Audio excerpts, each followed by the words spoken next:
그리고 혹시 그 최근 그 독일의 유튜버가 만든 사우스 코리아 이즈 오버리라는 영상이 되게 화제가 됐는데 네, 혹시 네. 아시나요, 이 영상? 네, 요건 들어봤어요. 아, 예. 네, 네. 한국이 사라질 수도 있다. 뭐 이러한 내용으로 많은 사람들이 이제 공감을 받았어요. 현 지금 대한민국의 그 행복 지수에 대해서 어떻게 생각하시는지, 네. 그리고 다른 나라에 비해서 우리가 좀 취약한 건지 네. 좀 궁금합니다. 네. 그 영상처럼 우리나라가 뭐 망하진 않을 겁니다. 지금 우리의 어떤 여러 가지 위상이 네. 또 우리의 저력이 얼마나 큰지는 우리가 지금 보고 있으니까. 네.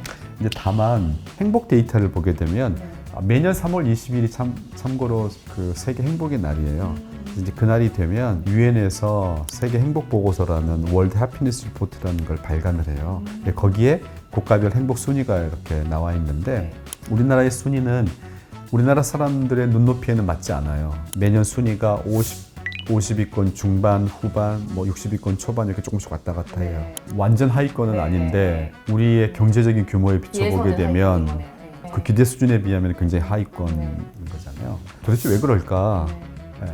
우리나라가 왜 이렇게 낮게 나올까도 질문을 던져봐야 되지만 국가 간에 왜 이런 차이가 있는지를 한번 크게 살펴볼 필요가 있잖아요. 네. 그러면 국가 간에 왜 이런 행복의 차이가 있는지를 그 유엔 행복 보고서라는 데서 이제 분석을 했을 때 크게 6가지의 변수가 국가 간의 행복의 차이를 잘 설명한다 그래요. 첫 번째가 국가의 부, 국가의 부, 네. GDP. 네. 예. 그러니까 부자 나라가 국민들이 행복할 가능성이 많아요. 되게 우리는 오해하죠. 네. 가난한 나라가 행복할 거라고 생각하지만 사실은 예외적으로 그럴 수는 있지만 네. 규칙으로 따지자면은 부자 나라의 국민들이 행복감이 일단 높게 나타납니다. 이게 첫 번째 요소고요. 네. 두 번째는 그 건강 평균 수명. 아, 건강 평균 예. 수명. 예. 그냥 얼마나 오래 사느냐가 아니라 네. 건강하게 건강하게. 오래 사느냐. 근데 우리나라는 그 평균 수명과 건강 평균 수명의 격차가 조금 있는 편이에요. 아. 말년을 되게 병으로 힘들게 사는 그런 경우잖아요. 네. 그럼에도 불구하고 절대적으로는 높은 편입니다. 그래서 우리나라는 부의 수준이나 평균 수명, 건강 평균 수명으로 보면은 그렇게 나쁘진 않아요. 나머지 4개가 조금 네. 첫 번째는 뭐냐면은 다른 사람들로부터 충분한 사회적인 지지를 받고 있느냐인데요. 이건 어떻게 측정했냐면 당신이 위기에 처했을 때 믿을 수 있는 사람이 있습니까? 라고 질문을 던진 거예요. 네. 왜 한번 떠올려 보세요. 내가 큰 위기에 빠졌는데 네. 나는 의지할 사람이 있나? 거기에 대해서 있다라고 응답한 사람의 비율. 네. 이 비율이 높은 나라일수록 행복감이 높고 낮을수록 행복감이 낮은 겁니다. 근데 우리는 워낙 가족 중심적이고 네. 집단주의 사회니까 굉장히 높을 거라고 생각하는데 네. OECD 국가 내에서 우리는 굉장히 바닥에 있어요. 아. 네. 어떤 가족을 제외하고는 네. 다 경쟁자고 다 뭐 남이고 이런 생각을 하니까 네. 뜻밖에도 그 소셜 서포트에 대한 생각이 그렇게 좋지가 않아요. 또 네 번째는 관련된 건데 얼마만큼 그 사회가 관대한가, 나누고 베푸는 사회인가. 그래서 이거는 3가지 질문을 해요. 네. 지난 한 달 동안 기부한 적이 있습니까? 예, 아니요. 지난 한 달 동안 자원봉사한 적이 있습니까? 예, 아니요.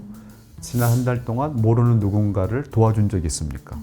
이 3개를 묶어가지고 또 통계를 내잖아요. 그래서 이게 높을수록 그 사회는 되게 건강하고 뭐 관대하고 베풀고 이런 사회인데 우리나라가 그게 또 높지가 않아요. 그러니까 자원봉사라든지 기부나 이런 데 되게 좀 인색한 그런 편이죠.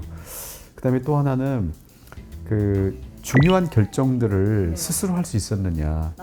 일종의 삶의 주인이 너냐 이런 질문인데 구체적으로 이렇게 물어봐요. 당신의 시간을 어떻게 사용할 건지를 스스로 결정할 수 있느냐. 네, 주체적으로. 네네네. 예. 어떤 사람은 아니 나는 못한다. 내게 주어져 있는 역할이 있고 눈치도 봐야 되고 하니까 내 하루는 그냥 내가 원하는 대로 사라지지 않는다. 근데 우리가 약간 그런 게 좀 있어요. 네. 그다음에 이제 마지막 요소가 뭐냐면 당신 나라의 기업과 당신 나라의 정부는 부패했다고 생각하느냐. 예. 그러니까 투명한 민주적인 나라일수록 행복감이 높아요. 그래서 아쉽게도 우리는 이 6개 요인 중에서 좋은 것도 있지만 좀 안 좋은 것들이 좀 있어서 우리나라 행복이 조금 낮은 편이다라고 일단 봐야 될 것 같고 이제 그런 요소들을 감안하는데 우리나라에 조금 더 심한 것들 우리나라를 보자면은 우리나라의 문화는 굉장히 강력한 집단주의적인 문화잖아요. 그러니까 개인도 중요하지만 개인이 속해 있는 집단이 되게 중요하니까 이렇게 되면 벌어지는 일이 뭐냐면은 비교 아까 말씀하셨던 비교. 네. 너무 아. 치열한 경쟁 사회인 것 경쟁, 네. 비교, 주변 사람들의 기대, 눈치 이런 게 그래서 국가 수준에서도 비교를 많이 하는 문화 속에서 살고 있는 그런 문화의 사람들 행복감이 낮다는 연구도 있는데 우리는 진짜 비교를 많이 하는 그런 문화예요. 네.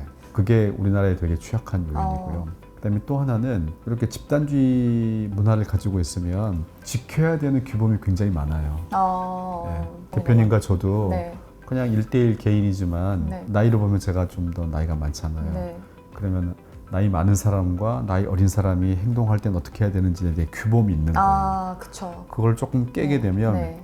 금방 어떤 비난과 본인도 죄책감이 들잖아요. 근데 그거 말고도 네. 굉장히 많은 규범들이 있어요. 그게 나이가 유독 우리나라 좀 그런 편이죠. 우리가 좀 심한 편이에요. 그래서 이거를 영어로는 그 문화가 얼마나 타이트하냐, 엄격하냐, 루즈하냐 이렇게 얘기를 하고 그걸 측정을 하는데 네. 우리나라의 타이트니스는 거의 세계 최정상급. 술 먹을 때 주도 따라야죠. 그쵸. 주도도 있고. 차 마실 때 네. 다도 해야 되지. 뭐 걸음걸이도 그렇고. 맞아요. 나이에 걸맞지 않는 뭐 그쵸. 행동에서도 네. 막 이렇게 이 나이가 되면 지적을 하고, 반드시 예. 결혼은 해야 되고 네. 뭐 애도 있어야 되는데 맞아요. 뭐 등등등 네. 그러니까 그걸 지키지 못하면 이 마음이 편하지가 않은 거예요. 네. 그런 상태가 우리에게 좀 심하다 이렇게.